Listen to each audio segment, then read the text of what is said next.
Hi friends, मेरा नाम जसवंत सिंह और मैं घुंचाई पूरनपुर पीलीभीत का रहने वाला हूँ। और जैसा कि जानते हैं, कोरोना काल में बहुत सारे लोगों की जॉब सिलेक्ट हो गई। तो मैं भी टीचिंग कर रहा था, लेकिन कोरोना काल के अगर समय को देखो तो मुझे प्राइवेट टीचिंग जो मैं कर रहा था उसे मुझे छोड़ना पड़ा। उसके बाद मैंने बहुत सारे काम किए, जॉब की तलाश की।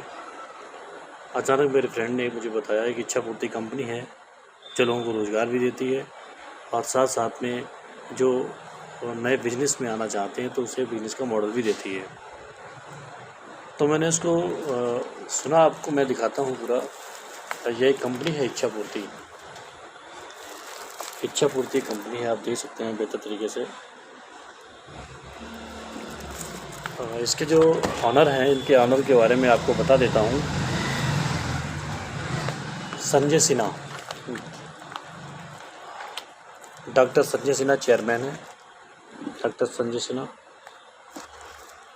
और mister Yograj Sharma managing director हैं। योगराज शर्मा मैनेजिंग डायरेक्टर हैं और इन्होंने एक सिस्टम बनाया। इन्होंने अपना मिशन भी यहाँ पर लिखा हुआ है। और मिशन क्या बनाया इन्होंने कि FMCG के प्रोडक्ट्स हैं, अपैल्स हैं, इलेक्ट्रॉनिक होम अप्लीकेशंस हैं, फुटवियर्स और क्रॉकरी, किचन का जो भी सामान है वो सब ऑनलाइन और ऑफलाइन दोनों सिस्टम से देने का उन्होंने विज़न तैयार किया था। लेकिन मैं आपको बताऊं, अभी एक साल करीब 7-8 महीने हो चुके हैं मुझे। जब मुझे जानकारी हुई तो मैंने इसमें हमारा, चूँकि कोरोना काल चल रहा था तो ऑनलाइन इंटरव्यू हो गया मोबाइल से ही। इंटरव्यू होने के बाद मेरा सिलेक्शन भी हो गया और मुझे इसमें एक DM की पोस्ट दी गई, डिस्ट्रिक्ट मैनेजर की, जहाँ पर हम लोगों को अपॉर्चुनिटी देते थे।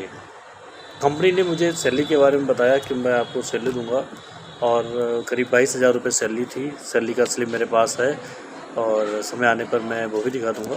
और मुझे सैलरी आई भी है, 1 महीने का मुझे सैलरी भी मिला। मैंने लोगों को प्रमोट किया, बताया, एडवर्टीजमेंट किया। और इनका हालांकि न्यूज़पेपर में ऑलरेडी इनका जो एडवर्टीजमेंट था वो चल रहा था। और इच्छा पूर्ति में BP बनने के फ़ायदे लोगों को गिनाए। BP बनने की जो जानकारियाँ थी वो जानकारी दी। और BP के लिए इच्छा पूर्ति का एक जो विशेष व्यापार प्लान था उसको हम लोग क्या करते थे, घर जाकर या लोगों की शॉप पे जाके वो प्लान पूरा एक्सप्लेन करते थे। और एक्सप्लेन करने पर क्या होता था, रजिस्ट्रेशन फ़ीस जो थी 25,000 रुपये थी पहली, वो रिफंडेबल थी। कंपनी का मानना था आप 25,000 रुपये देते हैं और आप कंपनी के बारे में जांच पड़ताल कर लीजिए। अगर आपको प्रोजेक्ट नहीं अच्छा लगता है, अगर आप नहीं काम करना चाहते हैं तो वो रिफंडेबल है।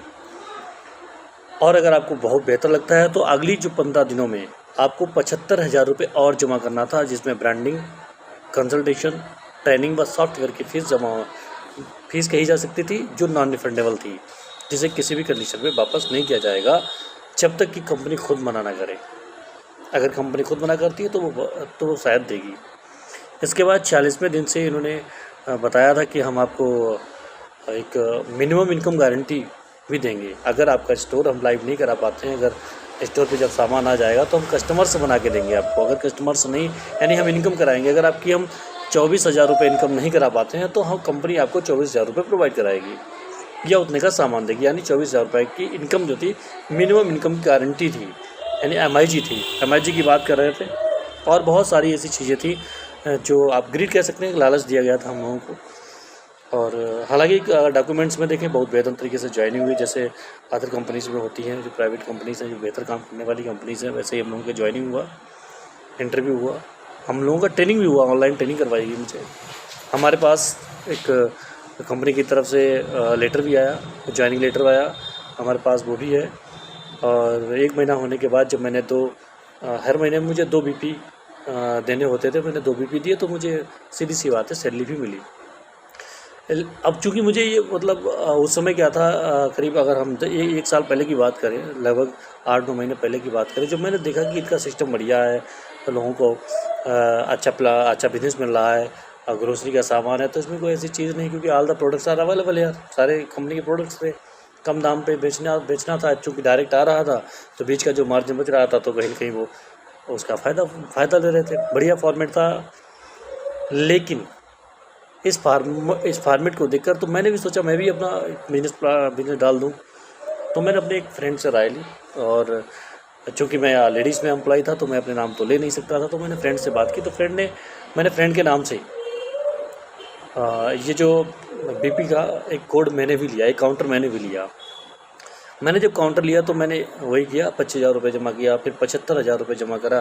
75,000 जमा करने के बाद मैंने 1,20,000 रुपये का आर्डर भी लगाया, पहला आर्डर लगाया। तो उसके बाद फिर मैंने 1 लाख का और आर्डर लगाया। मैंने सोचा कोई अगर नई शॉप स्टार्ट करेंगे तो उसके लिए माल होना चाहिए।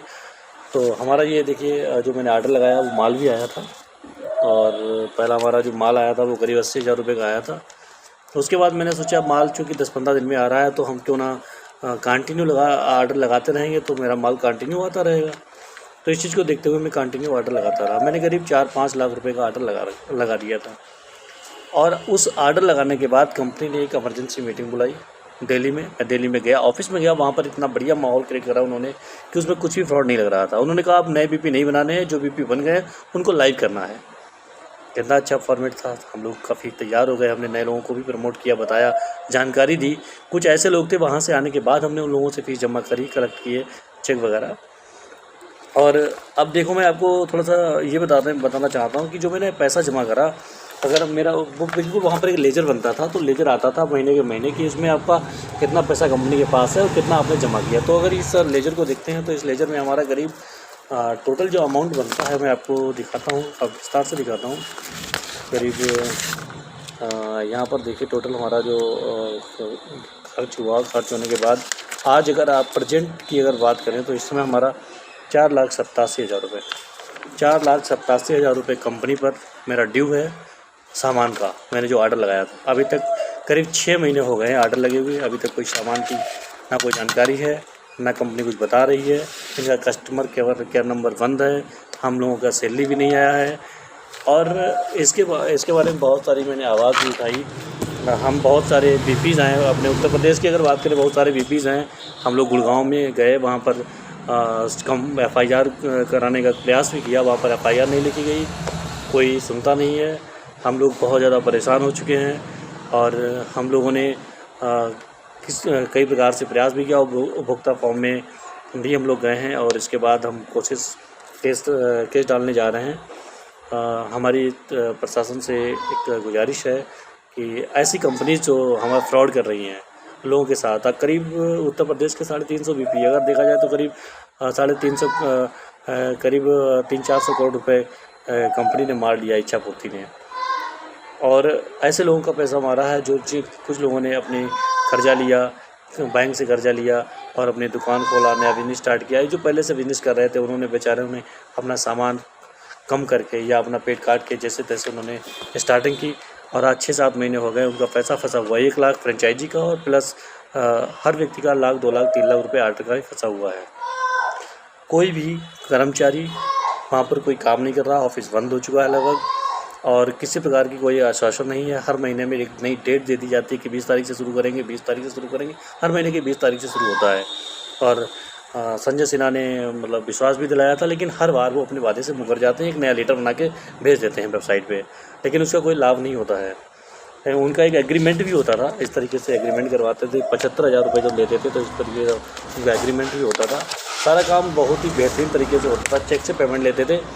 GGJ सॉल्यूशन नाम की जो इनकी जो कंपनी है, GGJ सॉल्यूशंस के नाम की कंपनी है, एक बहुत बड़ी कंपनी है, और इसने हमारे हम जैसे सैकड़ों लोगों के साथ चीटिंग की है। तो मैं चाहता हूं कि आप इस प्रकार की कंपनी से बचें। ऐसी बहुत सारी कंपनीज इस फॉर्मेट पे काम कर रही हैं, लोगों से एडवांस में पैसा ले रही हैं, 1 लाख 2 लाख 4 लाख 5 लाख रुपए का आर्डर लगवाती हैं।